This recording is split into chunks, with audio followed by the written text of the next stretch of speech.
અને આ પ્રોગ્રામની અંદર બે શબ્દ બોલશે. સરીભાઈ રાધનપુરી.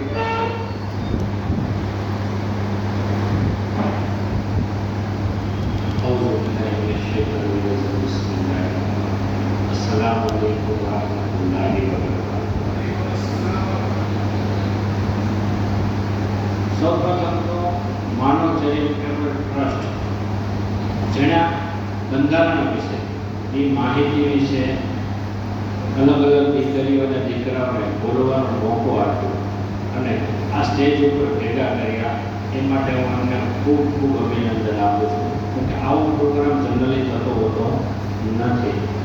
બંધારણ એ મુખ્ય જીવનનો પાયો છે. ડૉક્ટર ભીમરાવ બાબા સાહેબ આંબેડકર જેમના બંધારણ ઘડવામાં ખૂબ જ મહેનત કરી છે. આજે આપણે અહીંયા બેઠા છીએ, ઊભા છીએ અને જે હું આપની વચ્ચે રજૂઆત કરું છું કે બોલું છું એ પણ એનો બંધારણનો એક ભાગ છે. કેમ કે બોલવાની સ્વતંત્રતા ડૉક્ટર ભીમરાવ બાબા સાહેબ આંબેડકરના બંધારણને કારણે આપણને મળી છે.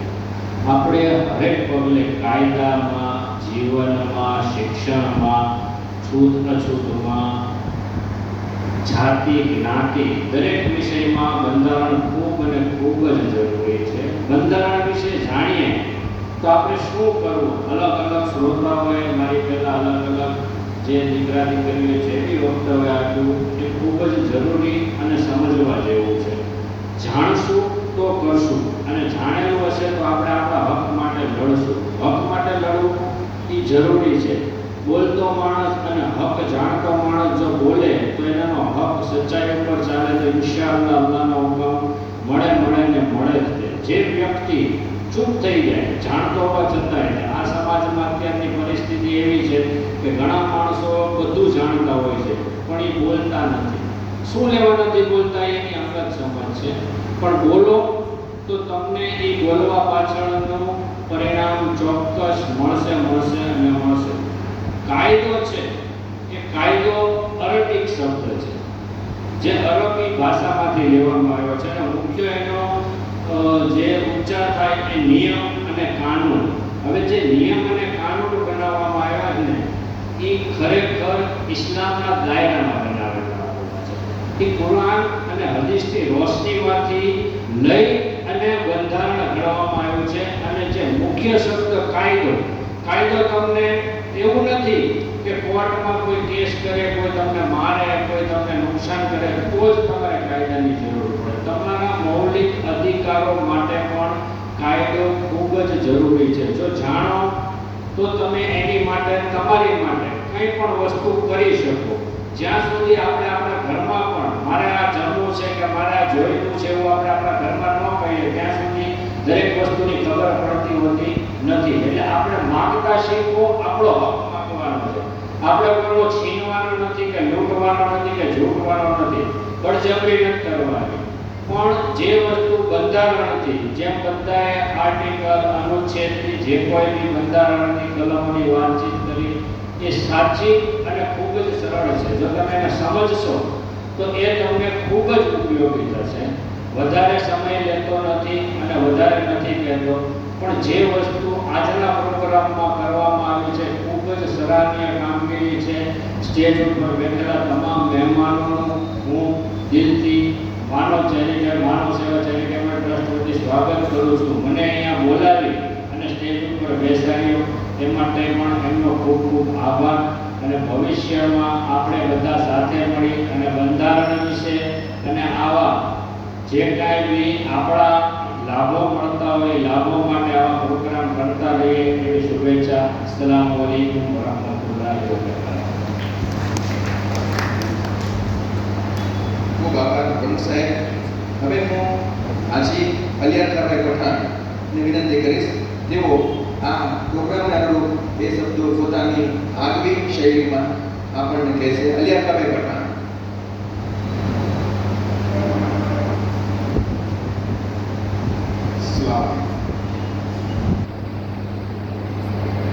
હું બંધારણ વિશે વાત નહીં કરું, ઘણી બધી વાત બંધારણ વિશે, કાર્યક્રમ વિશે થોડી વાત કરીશ.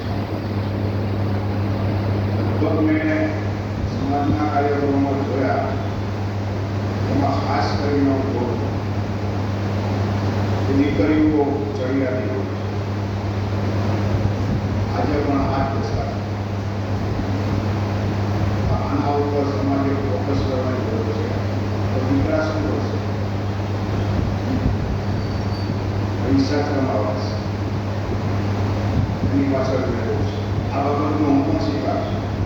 મારી દીકરી ભણી, મારી દીકરીઓ મારા દીકરાને યુપીએસસીમાં મોકલ્યો તો ભણવું જ નહોતું, ભણાઈ ગયો તો કોરોના કાનૂન બતાવીને પાછો આવ્યો, અંદર ગયો. પૈસા જ કમાવા છે. યાદ રાખજો, એક સમય એવો આવશે આપણે ધ્યાન નહીં તો આપણી નેતાની આપણી દીકરીઓ વધશે. આપણે ઘરે રસોડામાં રોટલી બનાવશું, કરવું છે. દીકરાઓને કોણ પ્રોત્સાહિત કરશે? બધાને બીજાના દીકરા અને દીકરીના જે કાંઈ બને છે એના લાભો લેવા જ. પોતાના દીકરાઓને કાંઈ બનાવીને સમાજને એનો લાભ નથી આપવો. આ નીતિ ઉપર આપણો સમાજ જઈ રહ્યો છે. પછી તમારી ભાગદોડ લોકોના આવી જશે. ખૂબ સરસ મજા આવી આ કાર્યક્રમ. આવા કાર્યક્રમ થતા રહેવા જોઈએ. દીકરાને દીકરીઓને ખૂબ પ્રોત્સાહિત કરીને આગળ કરો. હવેનો જમાનો નાજુક છે. 40 વર્ષ નોકરી કરીને આવ્યો સરકારમાં, બધું જાણું છું, સમજું છું.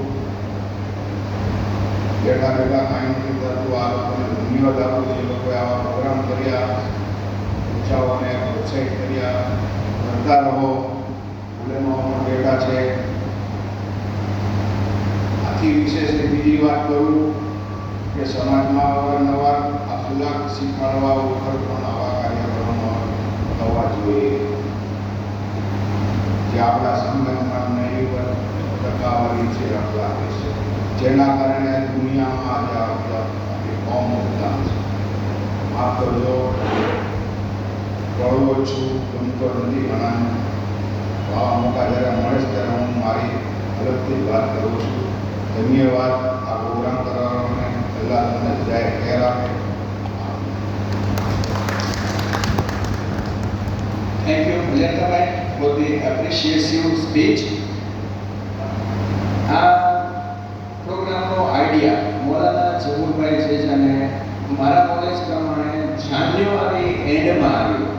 એમણે મને વાત કરી, પણ હું બાય પ્રોફેશન એન્જિનિયર છું, ગવર્મેન્ટ જોડે ડીલિંગ કરું છું.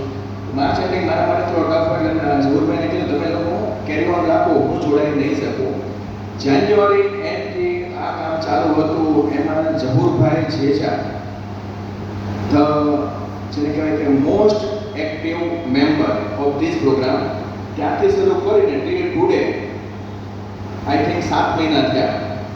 બધાના સંકલન કરવું, બધાને કોલ કરવા, મિટિંગો ગોઠવવી, એમાં ફેરફારો કરવા, એમાં કોઈ વાંધા વચકા કાઢવે, એને ક્લેરિફિકેશન્સ આપવા, એ બધું લગભગ એમણે એકલા હાથે. અમારી ટીમે એમને સહયોગ આપ્યો છે, પણ એ સહયોગ લગભગ નેગ્લિજિબલ છે.